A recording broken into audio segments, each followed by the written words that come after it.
이른 새벽 겐지스 강의 물 한 개가 자욱하게 피어오르는 강가에서 부처님께서는 제자들과 함께 천천히 발걸음을 옮기고 계셨습니다. 차가운 강바람이 옷깃을 스치고 젖은 흙의 내음이 코끝을 맴도는 고요한 시간이었습니다. 제자들은 스승의 그림자를 밟지 않으려 조심하며 저마다의 생각에 잠긴 채 묵묵히 뒤를 따르고 있었습니다. 그 침묵 속에는 수행자라 할지라도 떨쳐내지 못한 인간적인 고뇌와 번민들이 마치 강물 위에 부유물처럼 떠다니고 있었습니다. 어느덧 해가 숲의 나무들 사이로 붉게 떠오르기 시작할 무렵 행렬의 중간쯤에서 걷던 한 제자가 깊은 한숨을 내쉬었습니다. 그는 며칠 전 마을에서 있었던 사소한 다툼을 잊지 못하고 있었습니다. 자신의 부족한 수행을 탓하며 그날의 실수와 부끄러움이 마음속에서 되풀이되어 발걸음조차 무겁게 만들고 있었던 것입니다. 부처님께서는 걸음을 멈추시고 그 제자를 돌아보며 온화한 눈빛으로 물으셨습니다. 수보리야, 너는 지금 무엇을 들고 걷고 있느냐? 수보리는 당황하며 자신의 빈손을 내려다보았습니다. 그리고는 떨리는 목소리로 대답했습니다. 세존이시여, 저는 아무것도 들고 있지 않습니다. 제 손에는 탁발을 위한 빈 그릇 하나뿐입니다. 부처님께서는 빙그레 웃으시며 흐르는 강물을 가리키셨습니다. 그리고 다시 말씀하셨습니다.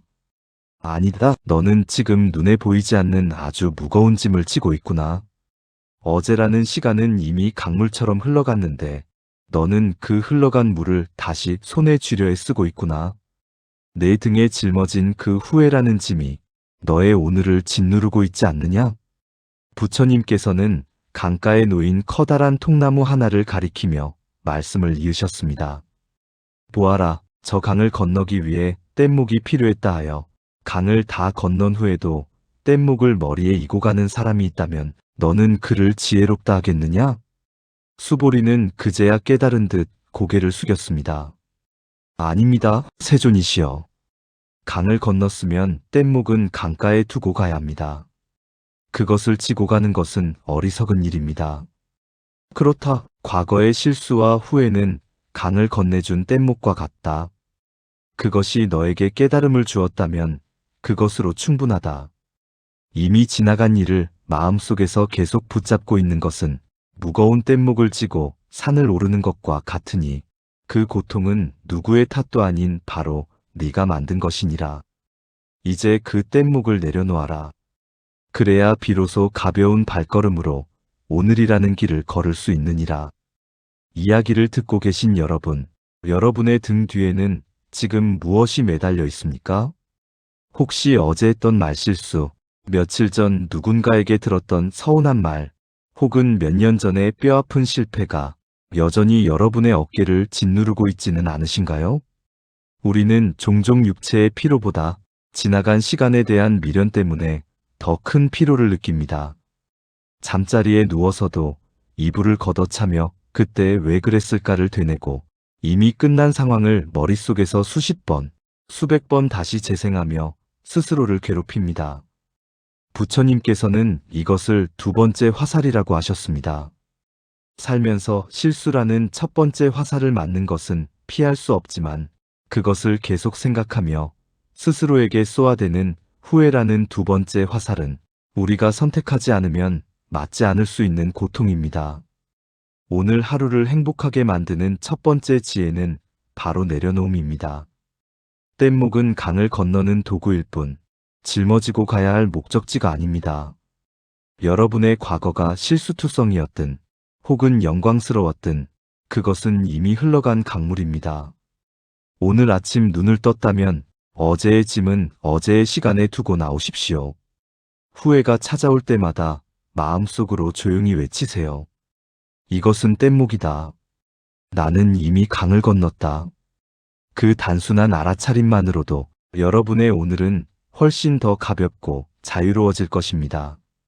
무거운 짐을 내려놓은 자만이 길가에 피어난 작은 꽃을 볼 여유를 가질 수 있기 때문입니다. 며칠이 지나고 부처님과 제자들은 울창한 숲길을 지나고 있었습니다. 숲에는 키가 큰 전나무와 덩굴 식물, 그리고 이름 모를 형형색색의 야생화들이 어우러져 있었습니다. 제자들 중에는 왕족 출신의 귀한 신분이었던 이도 있었고, 천민 출신의 가난했던 이도 섞여 있었습니다. 수행 공동체 안에서는 모두가 평등했지만 아직 깨달음이 깊지 못한 몇몇 제자들의 마음속에는 은연중에 서로를 비교하는 마음이 싹트고 있었습니다. 한 제자가 다른 제자의 헤어진 가사를 보며 우월감을 느끼기도 하고, 또 다른 제자는 동료의 명석한 암기력을 부러워하며 자신의 우둔함을 탓하기도 했습니다. 이러한 미묘한 공기를 감지하신 부처님께서는 숲 한가운데 멈춰서서 제자들을 불러 모으셨습니다. 그리고는 발밑에 피어있는 작은 제비꽃과 그 위로 높이 솟은 거대한 보리수나무를 번갈아 가리키셨습니다. 비구들이여, 저 거대한 보리수나무를 보아라. 그리고 그 아래 피어있는 작은 제비꽃을 보아라.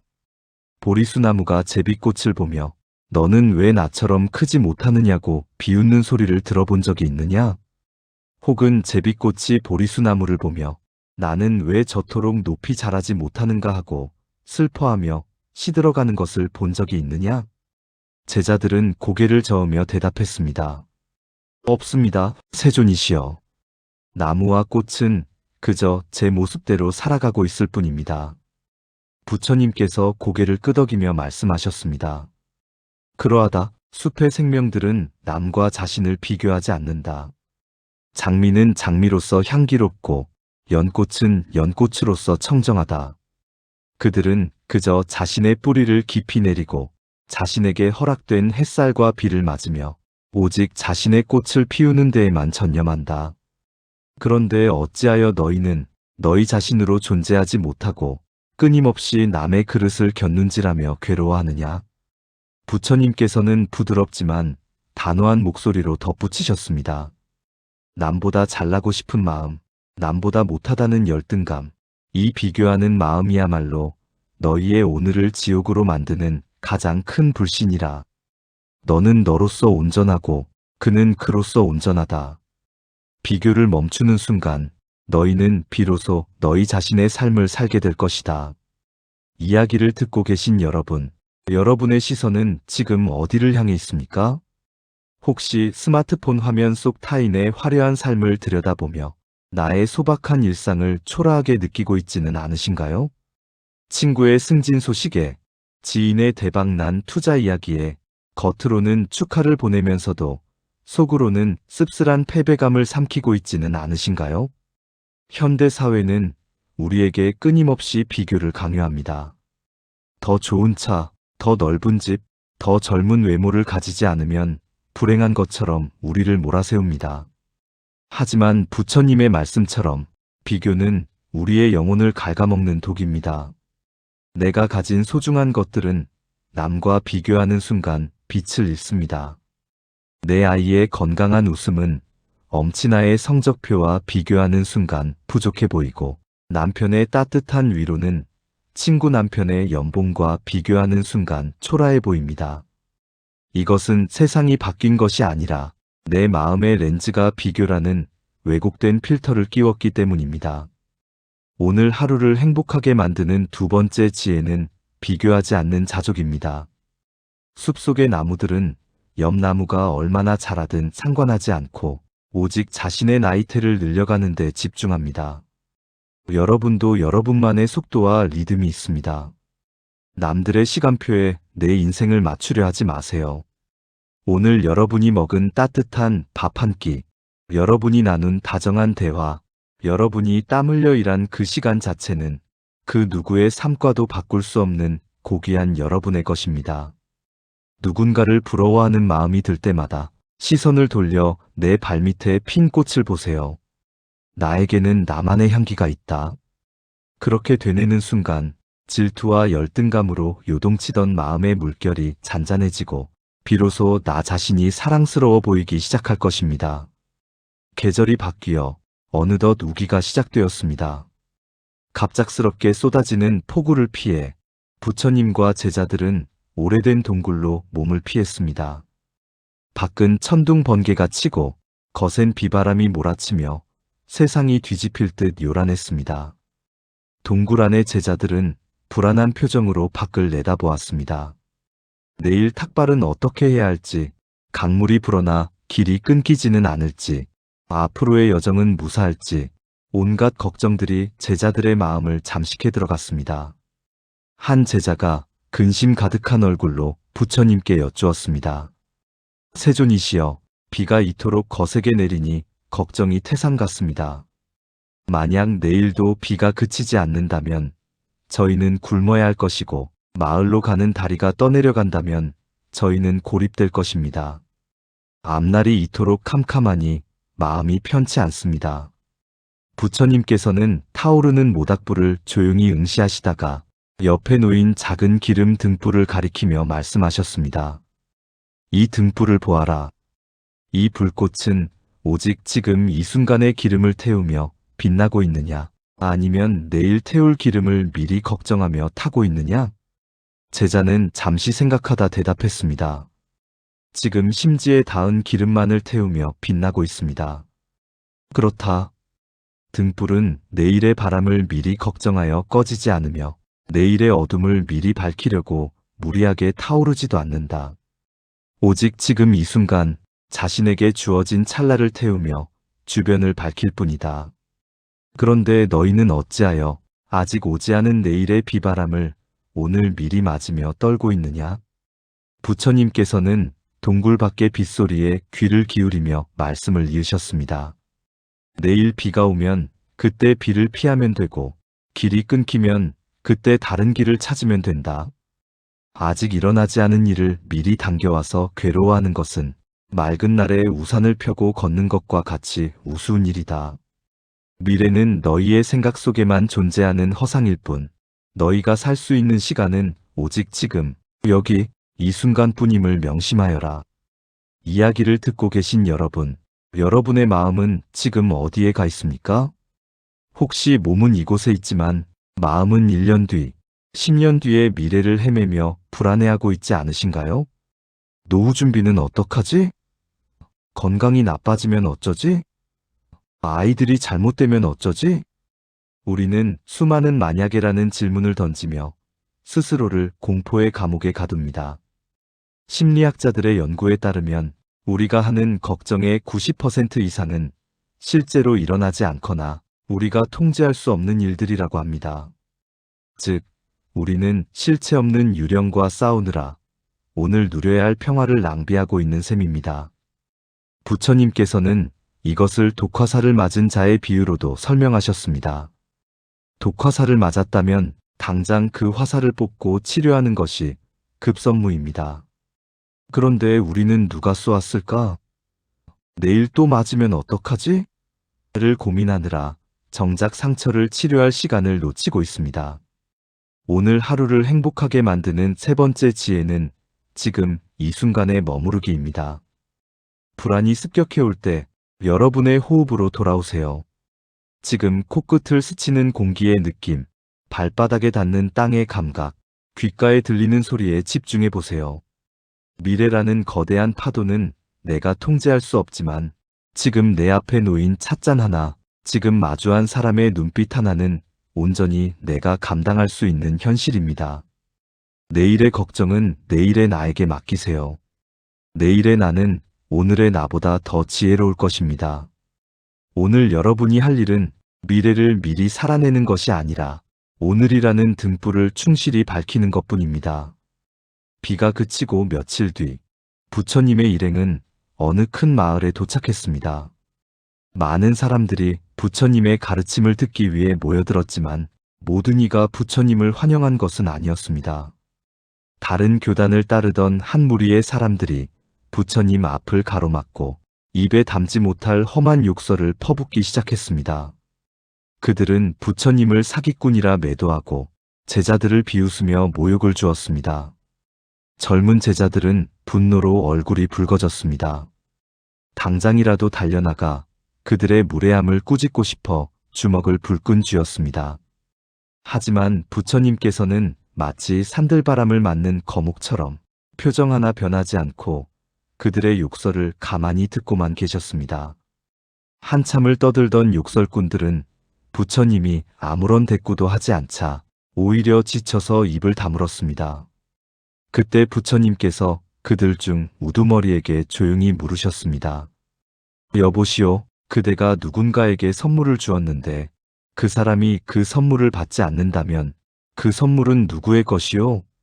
남자는 퉁명스럽게 대답했습니다. 그야 상대가 받지 않았으니 다시 내 것이 되겠지. 부처님께서 미소 지으며 말씀하셨습니다. 바로 그렇소. 그대가 나에게 온갖 욕설과 비난을 퍼부었으나 나는 그 선물을 조금도 받지 않았소. 그러니 그대의 입에서 나온 그 더러운 말과 저주들은 고스란히 다시 그대의 것이 되어 그대에게로 돌아갔소. 그리고는 분을 참지 못해 씩씩거리는 제자들을 돌아보며 말씀하셨습니다. 비구들이여, 타인의 분노에 분노로 대응하는 것은 불을 끄겠다고 마른 짚을 던지는 것과 같다. 누군가 너희에게 진흙을 던질 때 너희가 그것을 받아들이지 않으면 그만이다. 하지만 너희가 화를 내며 반응하는 순간 너희 역시 똑같이 진흙투성이가 되는 것이다. 화라는 것은 남을 던지기 위해 뜨거운 석탄을 손에 쥐는 것과 같다. 던지기도 전에 화상을 입는 것은 바로 너희 자신의 손이니라. 이야기를 듣고 계신 여러분, 우리는 하루에도 수많은 인간관계 속에서 상처를 주고받습니다. 누군가의 무례한 태도, 억울한 오해, 날선 비판 때문에 밤잠을 설치며 분노합니다. 어떻게 나한테 그럴 수 있어? 두고 보자. 내가 반드시 갚아주겠다라며 마음속에 복수의 칼을 갈기도 합니다. 하지만 곰곰이 생각해 보십시오. 그 사람을 미워하느라 쓴 에너지와 시간은 누구의 것입니까? 그 분노 때문에 망쳐버린 나의 기분, 소화불량, 두통은 누가 감당하고 있습니까? 바로 나 자신입니다. 상대방은 이미 잊고 편안하게 자고 있을지도 모르는데 나 혼자 그 기억을 붙들고 지옥을 살고 있는 것입니다. 부처님께서는 화를 내는 것이 자신에게 독약을 먹이면서 상대가 죽기를 바라는 것과 같다고 하셨습니다. 오늘 하루를 행복하게 만드는 네 번째 지혜는 반응하지 않는 평온입니다. 누군가 여러분을 자극할 때 즉각적으로 반응하지 말고 잠시 멈추십시오. 그리고 마음속으로 생각하세요. 나는 이 선물을 받지 않겠다. 저 사람의 말은 저 사람의 인격을 보여줄 뿐 나의 가치를 결정하지 못한다. 마치 허공을 가르는 바람처럼 그들의 말이나 행동이 나를 통과해 지나가게 내버려 두세요. 내가 반응하지 않으면 갈 곳 잃은 그 분노는 결국 발원지로 돌아가게 되어 있습니다. 나를 지키는 가장 강력한 무기는 날카로운 말대꾸가 아니라 그 무엇에도 흔들리지 않는 침묵과 미소입니다. 여러분의 마음은 쓰레기통이 아닙니다. 타인이 버린 감정에 쓰레기를 주워 담아 소중한 마음의 방을 더럽히지 마십시오. 마지막 에피소드입니다. 어느 날 저녁 탁발을 마친 부처님과 제자들이 숲속 공터에 둘러앉았습니다. 그날따라 얻은 음식이 넉넉지 않아 제자들의 바로에는 거친 밥 몇 덩이와 물뿐이었습니다. 하루 종일 먼 길을 걸어온 탓에 배가 고팠던 제자들은 적은 음식을 보며 아쉬운 기색을 감추지 못했습니다. 왕궁에 있을 때는 산의 진미를 먹었는데 라며 옛 시절을 그리워하는 탄식도 들렸습니다. 부처님께서는 조용히 바루를 들어 물 한 모금을 마시셨습니다. 그리고는 눈을 감고 그 물맛을 음미하시며 더없이 평온한 표정을 지으셨습니다. 부처님께서 말씀하셨습니다. 비구들이여, 지금 너희가 마시는 이 물맛이 어떠하냐? 제자들은 의아해하며 대답했습니다. 그저 맹물 맛입니다. 세존이시여. 아무 맛도 나지 않습니다. 부처님께서 말씀하셨습니다. 너희의 혀는 과거의 화려한 맛을 기억하느라 지금 이 물속에 담긴 청량함을 느끼지 못하는구나. 목마른 자에게 이 물은 감로수와 같고 병든 자에게는 생명수와 같다. 진정한 행복은 채워지지 않은 욕망을 채우는 데에 있는 것이 아니라 지금 있는 그대로의 맛을 깊이 느끼는 데에 있느니라. 부처님께서는 바로에 담긴 거친 밥 한 덩이를 들어 보이시며 말씀을 맺으셨습니다. 행복을 미래의 조건으로 유예하지 말라. 내가 깨달음을 얻으면 행복해지리라. 내가 부자가 되면 행복해지리라 하지 말라. 그런 조건이 붙은 행복은 영원히 오지 않는다. 밥을 먹을 때는 온전히 밥 먹는 일에만 행복을 느끼고, 길을 걸을 때는 발바닥에 닿는 땅의 감촉에 행복을 느껴라. 숨을 들이쉬고 내쉬는 이 단순한 기적에 감사할 줄 아는 자, 그가 바로 천하를 가진 자보다 부유한 자니라. 이야기를 듣고 계신 여러분, 여러분은 언제 행복해지기로 예정되어 있나요? 대출금을 다 갚은 뒤에? 아이들이 대학에 간 뒤에? 아니면 은퇴한 뒤에? 우리는 늘 이 고비만 넘기면 행복해질 거라 믿으며 정작 오늘의 행복은 사치스러운 것으로 미뤄둡니다. 하지만 인생은 고비의 연속이며 그 나중에라는 시간은 영원히 오지 않을 수도 있습니다. 우리는 거창한 이벤트가 터져야만 행복이라 부릅니다. 로또에 당첨되거나 승진을 하거나 명품 가방을 사야만 기쁘다고 생각합니다. 하지만 부처님의 말씀처럼 진짜 행복은 맹물 맛을 아는 데에 있습니다. 아침에 마시는 따뜻한 커피 한 잔의 향기, 퇴근길 버스 창가로 들어오는 노을빛, 씻고 나왔을 때의 개운함, 가족이 곤히 자는 숨소리. 이 사소하고 당연해 보이는 것들 속에 보석 같은 행복이 숨어 있습니다. 오늘 하루를 무조건 행복하게 만드는 5번째이자 마지막 지혜는 소소한 것의 발견입니다. 지금 당장 행복하기로 결심하십시오. 행복은 쟁취하는 것이 아니라 발견하는 것입니다. 여러분 주변에 이미 널려있는 행복의 요소들을 당연하다고 무시하지 마세요. 오늘도 내 다리로 걸을 수 있어 다행이다. 오늘도 따뜻한 밥을 먹을 수 있어 감사하다. 이렇게 작은 것에 감탄하고 감사할 때 여러분의 하루는 기적처럼 빛나기 시작할 것입니다. 사랑하는 여러분, 오늘 우리는 부처님의 발자취를 따라 5가지 지혜의 숲을 거닐었습니다. 지나간 뗏목을 과감히 내려놓는 용기, 남과 나를 비교하지 않는 자존감, 오지 않은 내일을 걱정하지 않는 현명함, 타인의 분노에 반응하지 않는 평온함, 그리고 지금 이 순간의 소박한 맛을 즐기는 마음. 이 5가지는 멀리 있는 깨달음이 아닙니다. 바로 오늘 여러분의 밥상머리에서, 출근길 지하철에서, 잠들기 전 침대 위에서 실천할 수 있는 구체적인 마음의 기술입니다.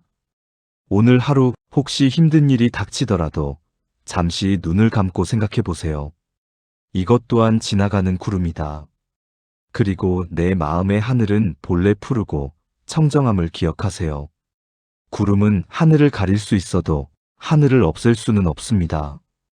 여러분은 그 자체로 온전하고 빛나는 존재입니다. 오늘 이야기가 여러분의 복잡한 마음에 한 줄기 시원한 바람이 되었기를 바랍니다. 이 지혜가 여러분의 일상에 스며들어 오늘 하루가 어제보다 조금 더 가볍고 조금 더 다정하고 무조건적으로 행복해지기를 진심으로 기원합니다. 오늘 들려드린 이 이야기가 여러분의 마음에 작은 평온을 가져다 주었다면 구독과 좋아요를 눌러 지혜를 나누는 길에 함께 해주세요. 여러분의 작은 관심이 더 많은 이들에게 마음의 쉼터를 제공하는 힘이 됩니다. 편안하고 행복한 하루 되십시오.